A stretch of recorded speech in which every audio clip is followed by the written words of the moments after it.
के पांडे श्री लैब के YouTube channel में आप लोग का स्वागत है। हम जैसा कि आप लोग देख रहे थे कि इससे पहले 2 वीडियो अपलोड कर चुके हैं। ये आर्टिकल चैप्टर का एक सीरीज चल रहा है जो कि कॉम्पिटिटिव एग्ज़ाम और एकेडमिक दोनों के लिए बच्चों के लिए काफ़ी महत्वपूर्ण है। और आप लोग अभी तक 2 वीडियो में ए एंड द आर्टिकल के बारे में पढ़ चुके हैं। आज उससे आगे लेके चलते हैं जो कि गोल्डन रूल्स है, जिससे कि एग्ज़ाम पूछे में क्वेश्चन पूछे जाते हैं। उन रूल को याद करके आप एग्ज़ाम में चुटकियों में अपने क्वेश्चंस को सॉल्व कर सकते हैं। तो देखिए इसमें रूल्स है क्या। फर्स्ट रूल है आर्टिकल का प्रयोग नाउन के पहले होता है। हम लोग देखे थे ना, जैसे the king, an apple, an umbrella, ऐसे देखते हैं ना हम लोग। तो ये सब क्या है, अम्ब्रेला, एप्पल या फिर किंग, ये सब नाउन है ना। तो हमेशा आर्टिकल का प्रयोग नाउन के पहले होता है। लेकिन यदि नाउन के पहले एडजेक्टिव हो तो आर्टिकल का प्रयोग एडजेक्टिव के पहले होता है। एडजेक्टिव क्या होता है? एडजेक्टिव वो वर्ड होता है जो नाउन या प्रोनाउन को डिस्क्राइब करता है ना। जैसे लंबा, मोटा, छोटा, चौड़ा, ये सब क्या होते हैं? एडजेक्टिव के वर्ड होते हैं। तो इसी तरीके से हम तो उनके पहले हमेशा देखिए नाउन के पहले आर्टिकल लगता है। लेकिन यदि वही आपका एडजेक्टिव आ गया, एडजेक्टिव है और नाउन दोनों है, तो हमेशा एडजेक्टिव के पहले आपका आर्टिकल लगेगा। फिर एडजेक्टिव लगेगा, फिर उसके बाद नाउन लगेगा, लेकिन एडजेक्टिव के पहले आपका आर्टिकल लगेगा। देखिए कैसे होता है। इसका स्ट्रक्चर इस तरीके से बनेगा। यदि नाउन है तो ए, एन या फिर द प्लस नाउन। और यदि वही एडजेक्टिव आ गया तो एडजेक्टिव के पहले हम लोग ए, एन, द जैसा भी वर्ड होगा उस हिसाब से लगाएंगे, और फिर उसके बाद एडजेक्टिव लगाएंगे, फिर उसके बाद नाउन लगाएंगे। फॉर एग्जांपल आप लोग देखिएगा, आई हैव अ काऊ, मेरे पास एक गाय है। यहाँ पर देखिए सी से स्टार्ट है अल्फाबेट से, इसलिए यहाँ पर अ का यूज हुआ है। काऊ का क से आ रहा है व्यंजन में भी, इसलिए यहाँ पर अ का यूज किया गया है। वहीं पर अगर हम लोग देखें, द काऊ हैज़ 4 फीट। देखिए अब यहाँ पर देखिए अ काऊ है, एक बार बात हो गई, अब वो स्पेसिफिक हो गया, इसलिए यहाँ पर द का यूज़ किया गया है। ये तो आप लोग को पहले ही वीडियो में बता चुके हैं। अब आके देखिए, लेकिन होता क्या है, Sita is beautiful a girl. हम लोग देखते हैं जैसे कि नाउन को पहले लगाते थे, तो यहाँ पर देखिए सीता एक सुंदर लड़की है। तो यहाँ देखिए सुंदरता उस लड़की की विशेषता है, तो ब्यूटीफुल यहाँ पर क्या हो गया, एडजेक्टिव हो गया, है ना। लेकिन यहाँ पर है क्या, हम लोग नाउन के पहले लगाते हैं, लेकिन यहाँ एडजेक्टिव आ गया इससे पहले, एडजेक्टिव के बाद यहाँ पर लगा है, इसलिए ये गलत हो गया सेंटेंस। सही कैसे होगा देखिएगा नीचे, Sita is a beautiful girl, अर्थात जब इसको हम अ को लगा दिए एडजेक्टिव के पहले, तो ये हमारा सेंटेंस जो है वो करेक्ट हो गया। ठीक, तो बच्चों उम्मीद है आप लोग को रूल नंबर फर्स्ट समझ में आया होगा। अब रूल नंबर सेकेंड में आते हैं। यदि नाउन के साथ एडजेक्टिव तथा एडवर्ब दोनों का प्रयोग हुआ हो तो आर्टिकल का प्रयोग एडवर्ब के पहले होता है और उसका सीरीज होगा। आप लोग इसको नोट डाउन पूरा करते जाइएगा, इसलिए मैं पूरा लिख करके रखा हूँ। देखिए उसका सीरीज, देखिए आपका पहले क्या था, एडजेक्टिव था, नाउन था, तो हम लोग एडजेक्टिव को पहले लगाते थे। लेकिन अब वही एडवर्ब आ गया, एडवर्ब भी मान लीजिए उसमें आ गया, तो फिर क्या करेंगे, तो हमारा होगा एडवर्ब, एडजेक्टिव, फिर उसके बाद नाउन। लेकिन एडवर्ब के पहले हम लोग लगाएंगे आर्टिकल, ए, एंड, द, जैसे भी ज़रूरत होगी हम वैसा ही लगाएंगे। तो देखिए for example, Sita is very a beautiful girl. यहाँ देखिए वेरी एडवर्ब है, लेकिन इसके बाद अ लगा है, इसलिए सेंटेंस गलत हो गया।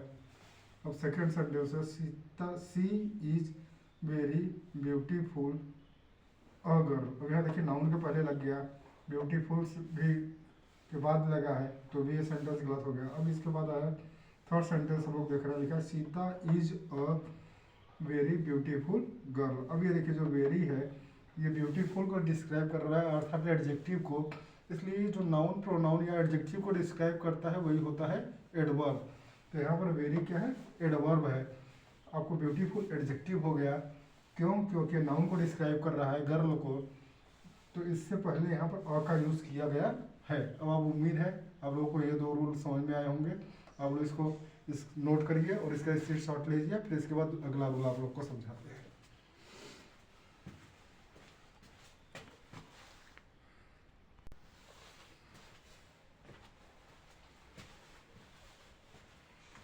स्टूडेंट, आप लोग का एक बार फिर से स्वागत है।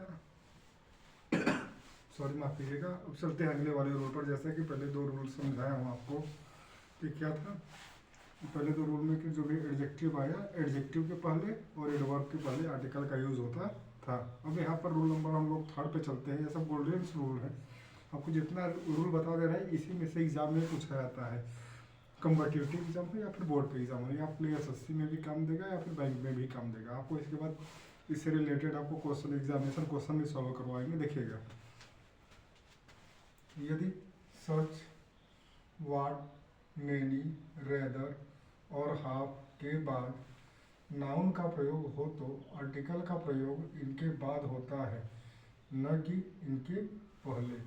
कहने का मतलब ये है कि यदि सेंटेंस में आ गया सच, व्हाट, मेनी, रेदर या फिर हाफ, तो जो भी आर्टिकल लगेगा वो इनके बाद लगेगा।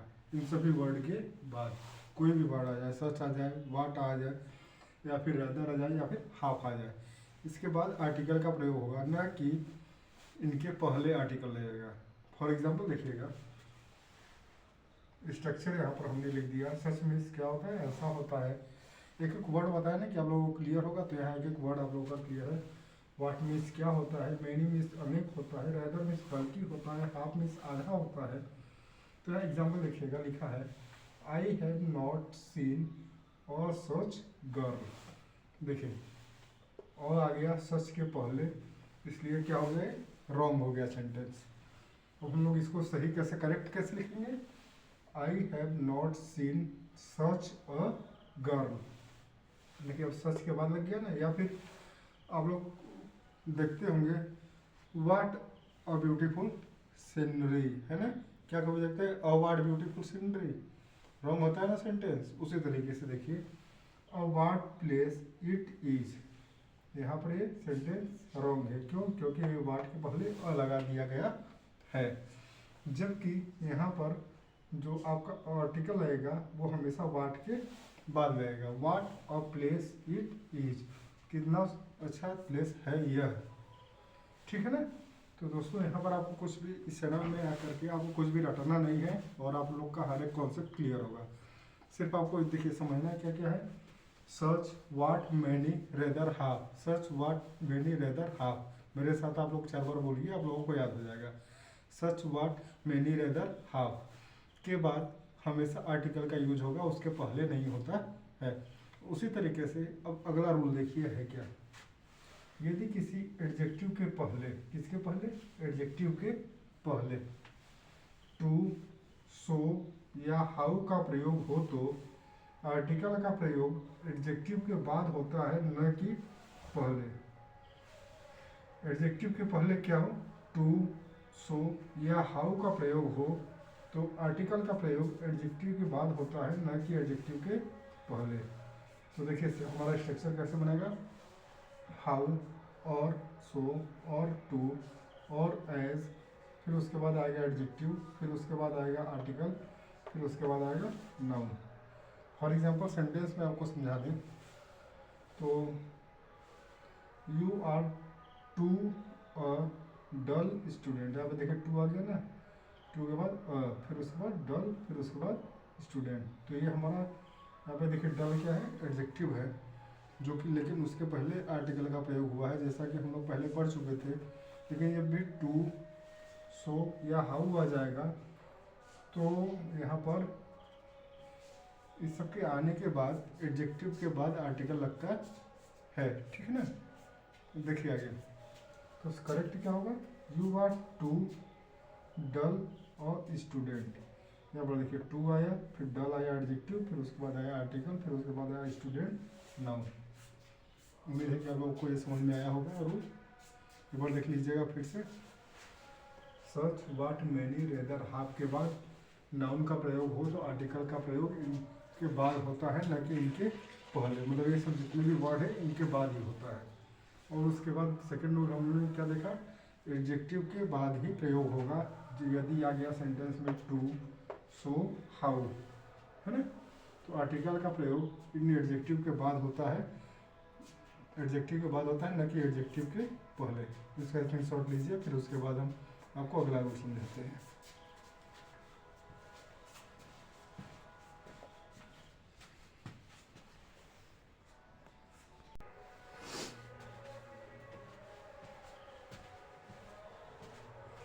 बच्चों आप लोगों का फिर से एक बार स्वागत है इस चैनल में। देखिएगा अभी आप लोग को रूल नंबर 4 समझा है। आज आप लोग को इससे पहले 4 रूल समझा दिए, उसका एग्जाम्पल रूल नंबर 4 का एक बार फिर से देख लीजिएगा आप लोग। उससे क्या था, how a beautiful girl is सी।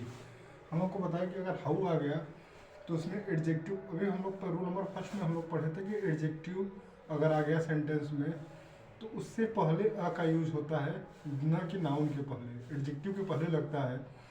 लेकिन रूल नंबर 4 में हम लोग क्या पढ़े कि अगर हाउ आ गया, टू आ गया, TOO या फिर सो आ गया तो वहाँ पर एडजेक्टिव के बाद में प्रयोग होगा। तो देखिए तो हमारा सही करेक्ट सेंटेंस क्या होगा, how beautiful a girl is she. ये हमारा करेक्ट सेंटेंस हो गया। इसके बाद it is so a fine day. यहाँ पर देखिए सो आ गया ना, तो यहाँ फाइन हमारा एडजेक्टिव है, इससे पहले अ का यूज किया गया है, ये आपका रॉन्ग हो जाएगा। करेक्ट क्या होगा, it is so fine a day. ये हमारा राइट सेंटेंस हो जाएगा। ठीक है ना बच्चों। तो आप लोग समझ गए कि हाउ, सो, टू जैसे वर्ड यदि सेंटेंस में आ गए तो हमेशा जो आर्टिकल होगा वो एडजेक्टिव के बाद लगेगा, अर्थात नाउन के पहले लगेगा, न कि एडजेक्टिव के पहले। समझ गए बच्चों। इससे कंफ्यूजन में मत रहिएगा। यदि ओनली एडजेक्टिव और नाउन है तो एडजेक्टिव के पहले लगेगा। अगर हाउ, सो, टू आ गया तो उसके बाद एडजेक्टिव के बाद लगेगा। इसको 2-4 बार मेरे साथ बोल लीजिएगा, आप लोगों को याद हो जाएगा। अब अगले रूल में चलते हैं हम लोग। ये सब गोल्डन रूल है जो कि हम लोग बोलते हैं आर्टिकल का। इसको पढ़ लेंगे तो एग्जाम में काफ़ी काम देने वाला है। रूल नंबर 5 क्या है, वर्ब का प्रयोग नाउन के रूप में होने पर इसके पहले इनडिफिनिट आर्टिकल का प्रयोग होता है। वर्ब का प्रयोग कैसा यूज हो सेंटेंस में, नाउन की तरह हो। For example I go for walk in the morning. यहाँ देखिए आई हो गया आपका प्रोनाउन, गो हो गया वर्ब जाना, ठीक है ना, वॉक टहलने के लिए, इन द मॉर्निंग। यहाँ पर देखिए क्या होगा, लेकिन करेक्ट है। अब यहाँ पर देखिए वॉक क्या है, वर्ब है, लेकिन नाउन की तरह यहाँ पर यूज किया गया है, इसलिए यहाँ पर वॉक के पहले आ का यूज किया जाएगा। I go for a walk in the morning, ये हमारा करेक्ट सेंटेंस हो जाएगा। अब आप लोग को बच्चों समझ में आया होगा जैसे कि इस सेंटेंस में नाउन की तरह आपका वर्ब लगा है तो उसके बाद हमेशा क्या नाउन के पहले आपका आर्टिकल का प्रयोग होगा, न कि बाद में, उसको करेक्ट सेंटेंस बनाने के लिए। उम्मीद है कि आप लोगों को ये 5 जो गोल्डन रूल आज बताया आप लोग को अच्छे से समझ में आया होगा। इसको बार बार रिवीजन करिएगा। जो हमारा रूल्स खत्म हो जाएंगे तो हम इसके आधारित आपको क्वेश्चन सॉल्व करवाएंगे, जिससे कि हर आपका क्वेश्चन क्लियर हो जाएगा। इसको ज़्यादा से ज़्यादा अपने दोस्तों में शेयर करिए, इसको लाइक करिए और सब्सक्राइब करिए, जिससे कि हमें हौसला मिलते रहे। Thank you for watching.